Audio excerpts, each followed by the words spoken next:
माँ सरस्वती जी का ध्यान करके उनका क्लीन बीज है।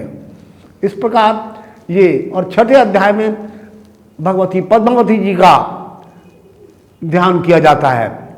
अब जैनी लोग समझे पद्मावती जी हमारी हैं, अरे भैया ऐसी कोई अंतर नहीं है, ये तो कुछ धार्मिक के गुरुओं ने बना दिया। पद्मावती जी का वही नागराज उनकी छाया कर रहे हैं, बिल्कुल उसी प्रकार के का आकृति स्वरूप का वर्णन हमारे यहाँ ध्यान किया जाता है। और उनको कमल के पुष्पों की आहुति देने का नवरात्र के उस अग्निहोत्र में छठे अध्याय में भगवती पद्मावती देवी के लिए ये हवन किया जाता है कमल के पुष्पों से। किसी दिन कमल के पुष्प आ जाते हैं, कमल के पुष्प नहीं है तो क्या क्या करा जाए। हमारे यहाँ शास्त्र में संपूर्ण प्रकार की व्यवस्थाएं हैं। कमल के बीजों को यदि भड़बूजे के यहाँ जो चने भूनने वाला है उसके यहाँ दे दिया जाए, वो भाड़ में भून देता है और वो खिल जाते हैं, पुष्प बन जाते हैं। हाँ? किसी चीज़ को आग में भून दिया जाए तो फुल्लियाँ बन जाती हैं, जैसे मक्का को। हाँ? शादी के समय कैसी अजीब बात है, आदमी की हड्डियाँ, जब आदमी किसी के मरने के उपरांत वो हड्डियाँ चुनने, फूल चुनने जाते हैं हम, वो पुष्प बन गए।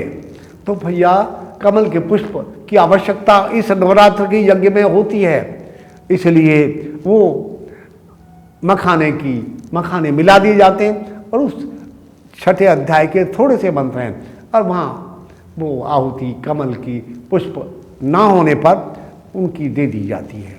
इस प्रकार सातवां अध्याय भगवती महाकाली चामुंडा देवी का प्रादुर्भाव होता है। उसमें वो लगातार भगवती महाकाली का ध्यान करते हुए वहाँ बताया जाता है। उसका 7वें अध्याय का सारा हिंदी में ट्रांसलेशन कर दिया जाता है एकदम। और उसके बाद 8वां अध्याय, 9वां अध्याय, 10वां अध्याय, 11वें अध्याय में फिर भगवती जब शंभु ने शंभु राक्षसों को समाप्त कर दिया, रक्त बीज को समाप्त कर दिया, बड़ा तुमुल युद्ध का वर्णन सारा आता है।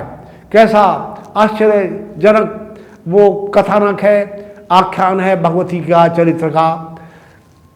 बाद में 11वें अध्याय में जब सब शांत हो गया तो देवताओं ने भगवती जगदम्बा सिंहवाहिनी अष्टादश भुजाधारिणी भगवती का,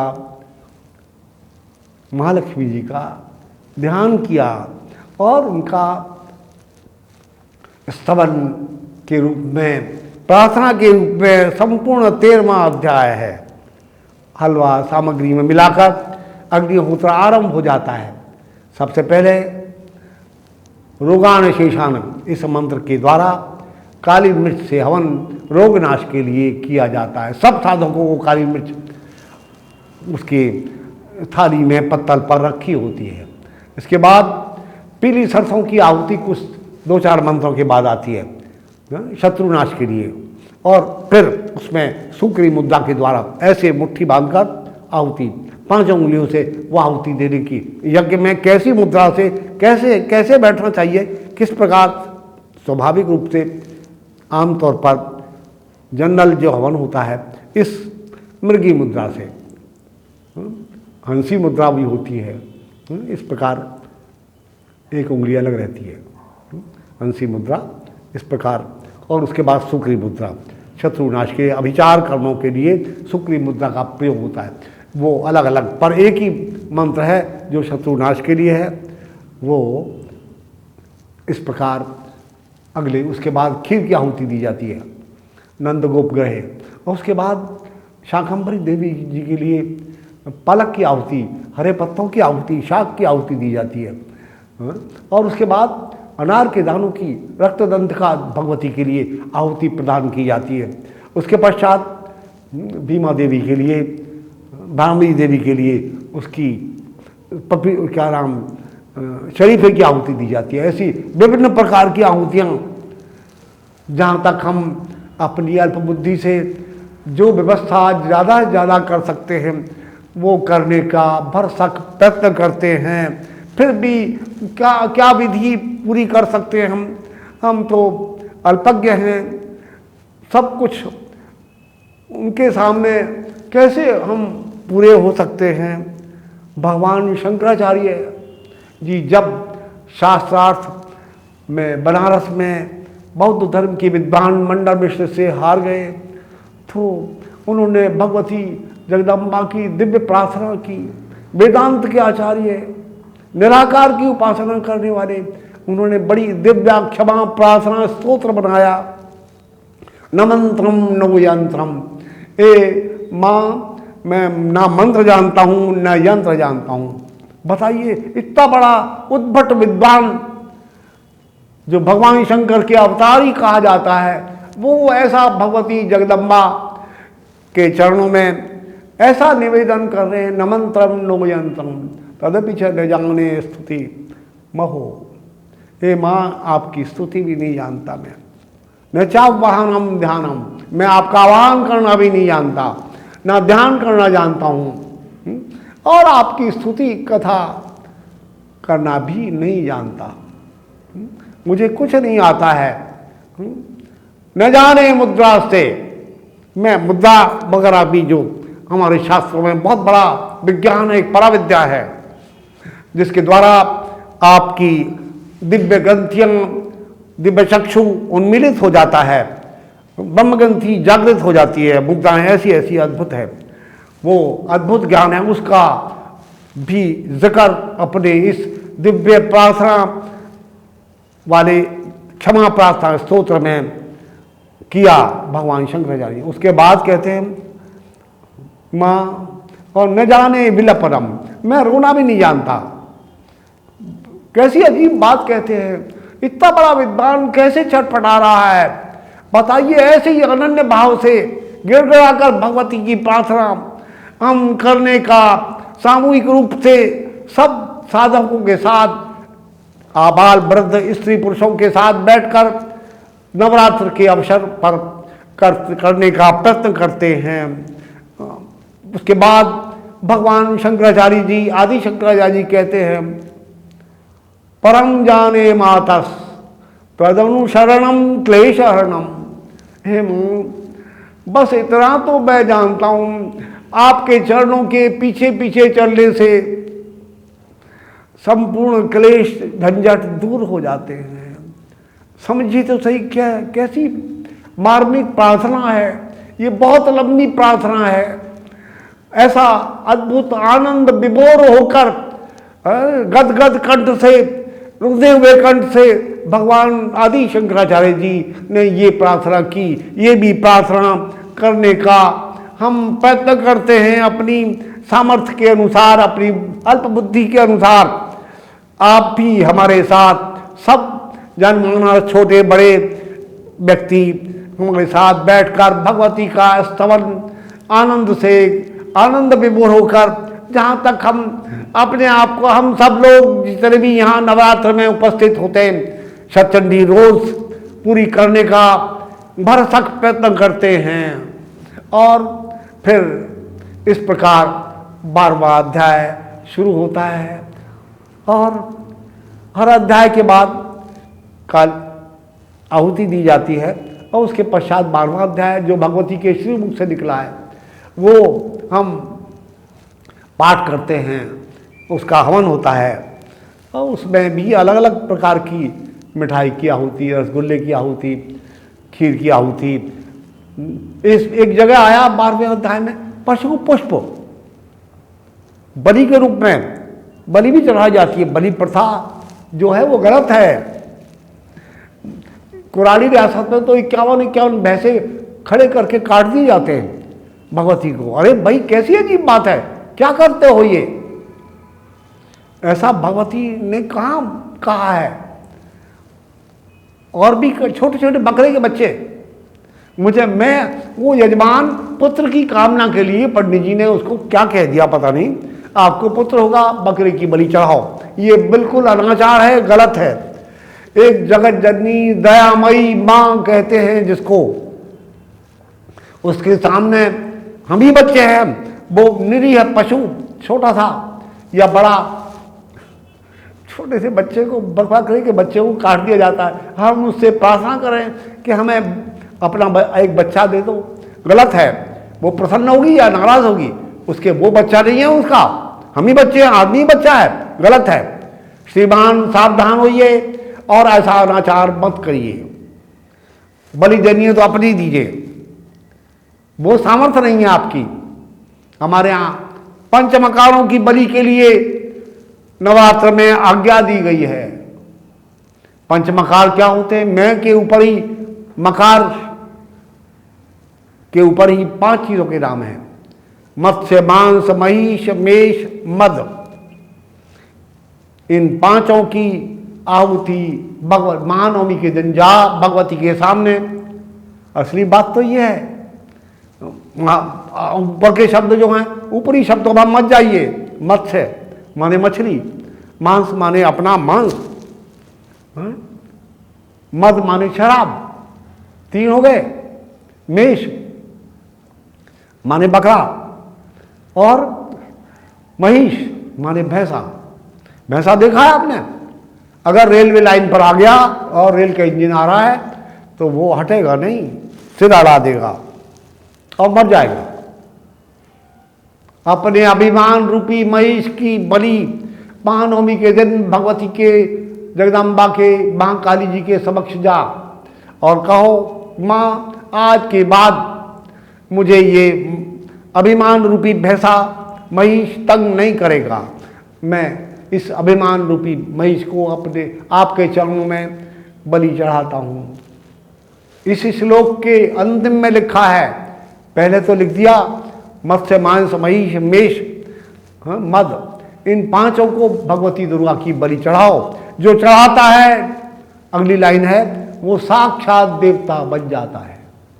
बताइए, मछली चढ़ाकर, बकरा चढ़ाकर, मांस चढ़ाकर, भैंसा चढ़ाकर और शराब चढ़ाकर, जब चढ़ाएंगे तो आप मांस खाएंगे और शराब पिएंगे भी प्रसाद के रूप में। किसी अधकचरे तथाकथित पंडित के मुंह में पानी आ गया हुआ कभी, कितना समय हुआ मैं नहीं जानता, पर ऐसा हुआ जरूर कि बस लिखा तो है, ये चढ़वाओ और आनंदपूर्वक मांस खाओ, बकरा खाओ, भैंसा खाओ और मद शराब पियो। भैया ऐसा कहीं नहीं लिखा है, वहां तो लिखा है देवता बन जाता है वो जो ऐसा करता है। श्रीमान, ये बड़ी अद्भुत बात है, लाक्षणिक शब्द है। हमारी तमाम शास्त्र आध्यात्मिक, आदि दैविक, आदि भौतिक प्रकार से उनका अर्थ होता है। जो इसका इस प्रकार बाह्य प्रकार का अर्थ करते हैं, शाब्दिक अर्थ करते हैं, वो गलत है। ये तो आध्यात्मिक बात है, ऊंची बात है, आत्मिक बात है, अलौकिक बात है। इसलिए मछली देखिए आपने, लोभ रूपी मत्स्य, कांटा एक गोली आटे की लगाकर जल में डाल दी थी दरिया में, मछली उस छोटी सी आटे की ऊपर उस गोली पर जान दे देगी, अपनी कांटे में फंस जाएगी और मारी जाएगी।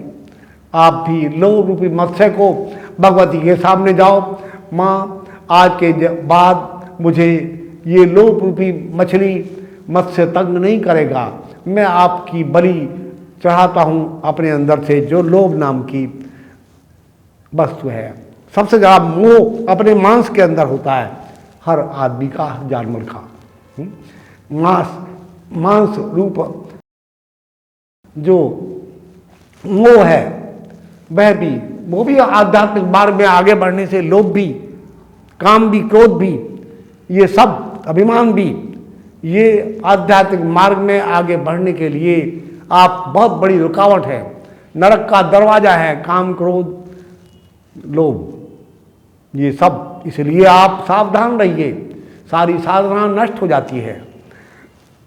इसलिए आप, बकरा बहुत ज़्यादा क्रोधी होता है, उस क्रोध रूप मेंढे को उस दिन भगवती की बलि चढ़ा दो। शराब पीने के बाद क्या होता है श्रीमान? भैंसा अभिमान बता दिया गया, शराब पीने के बाद तो बदतमीजी सूझेगी। मांस खाओगे और ये बकरा खाओगे, भैंसा खाओगे, मछली खाओगे, बताइए क्या होगा। और उसके बाद मद पियोगे प्रसाद के रूप में, आप कहोगे भगवती का प्रसाद है, बहाना मिल गया अच्छा आपको खाने के लिए। ऐसा मत करो, फिर तो राक्षस बनोगे। बता दिए, सिद्ध हो गया। ये चढ़ाकर प्रसाद के रूप में मांस खाकर और आप मद नामक शराब को पिएंगे और फिर तो आपका काबू से बाहर हो जाएगा। शराब पीकर कोई भजन कर सकता है? बदतमीजी सूझती है। इसलिए भैया आप सावधान हो, ऐसी बातें बंद कर दो, सबको समझाओ। इसका दूसरा अर्थ है, बताइए मुझे, काम क्रोध मद लोभ मोह जिस दिन मेरे या आपके निकलकर बाहर चले गए, भगवती की चरणों में समर्पित कर दिया, क्या बाकी रह गया? सारे भारतवर्ष का राज्य भी आपको दे दिया जाए तो क्या आप कहेंगे मैं क्या करूँगा, मुझे क्या आवश्यकता है इस राज्य की? भैया मैं इसकी अकड़ अभिमान तो मैंने भगवती के चरणों में चढ़ा दिया। मैं बादशाह हूँ, मैं प्रधानमंत्री हूँ, क्या मुझे इसकी कोई आवश्यकता नहीं है? मैं सारे संसार का धन दे दिया जाए, भाई मैंने तो लोभ नाम की वस्तु चढ़ा दी है। ये समझिए ना, मोह बाल बच्चे सब पर रही है ऐसे हाथी के दांत दिखाने के और खाने के और। आप संसार में सब लोगों घर में के बीच में ऐसे रहिए जब बहुत ममता मुँह वाले हैं, पर असली बात कोई मर जाए तो मुंह फेर दीजिए। हमारे यहाँ रोने की आज्ञा नहीं है। भगवान नाम का स्मरण करो किसी के मरने पर, ऐसा निर्मोही बन जाइए। पर संसार को मालूम नहीं होना चाहिए, घर वालों को मालूम नहीं होना चाहिए। ऐसा इनकी ये बिल्कुल वैरागी हैं, निर्मोह हैं, इनके अंदर ममत्व है ही नहीं। भैया बिल्कुल ऐसा करो, वो अपना मुँह तो भगवती की तरफ लगाओ, तब आपका जीवन सार्थक हो सकेगा। इस प्रकार ये काम क्रोध मोह लोग सब पांचों जो बलि चढ़ा दिया तो वो उनका बचा हुआ शेष क्या रह गया? परम शांति रूप प्रसाद। इसलिए आप आनंद में हो जाएंगे। मैं लगभग 15 वर्ष से आश्रम में आ रही हूँ। गुरुजी के आशीर्वाद से मुझे बहुत ही शांति और बहुत ही अच्छा अनुभव होता है। मैं जब यहाँ पर आई थी, कुछ समस्याएं थी हमारे परिवार में, बाहर की समस्याएं थी, अंदरूनी समस्याएं तो नहीं थी, लेकिन गुरुजी के सानिध्य में हवन करते हुए उनके आशीर्वाद से सारी समस्याएं अपने आप ही किस तरह से उनका निराकरण हो गया, हमें कुछ पता ही नहीं चला। और यहाँ पर आकर के हम हर ये नवदुर्गाओं में हवन करते हैं। हवन करके मन को इतनी शांति प्राप्त होती है। अगर किसी वजह से किसी दिन ना आ पाएँ तो ऐसा लगता है जैसे हमसे पता नहीं क्या छूट गया और अब उसको कैसे हम करें। गुरुदेव का आशीर्वाद तो इतना ज़्यादा है कि बता नहीं सकती। और जो उनके चेहरे का तेज है वो देखने लायक है। मैंने बहुत से संत देखे, लेकिन ऐसा चेहरे का तेज किसी भी संत में नहीं होता जैसा उनका तेज है। जो उनकी वाणी में असर है, जो उनका अनुभव है, जो उनका ज्ञान है, इतना गहन ज्ञान है और जिसको कि वो शब्दों में तो इतना वर्णन भी नहीं कर पाते हैं, लेकिन ज्ञान उनका बहुत अपने जो अंदर से उन्होंने अपने अनुभव से प्राप्त किया है, वो उनकी बहुत ही कठिन साधना के कारण हुआ है। हर कोई इतनी साधना नहीं कर सकता। गुरुदेव ने इतनी ज़्यादा कठिन साधना की है। हम तो अगर उनका एक तिल मात्र भी ग्रहण कर लें तो बहुत बड़ी बात है। गुरुदेव का बहुत बड़ा आशीर्वाद है हमारे ऊपर। और देखिए आश्रम में इतना सबको करवाते हैं, ये करके सबको एक सन्मार्ग पर ले जा रहे हैं। सभी इससे फ़ायदा उठा सकते हैं और उठाते हैं। इतना अच्छा हवन, इतना अच्छा दुर्गा सप्तशती का ये सब कहीं भी नहीं मैंने देखा आज तक जितना गुरुदेव के आश्रम में होता।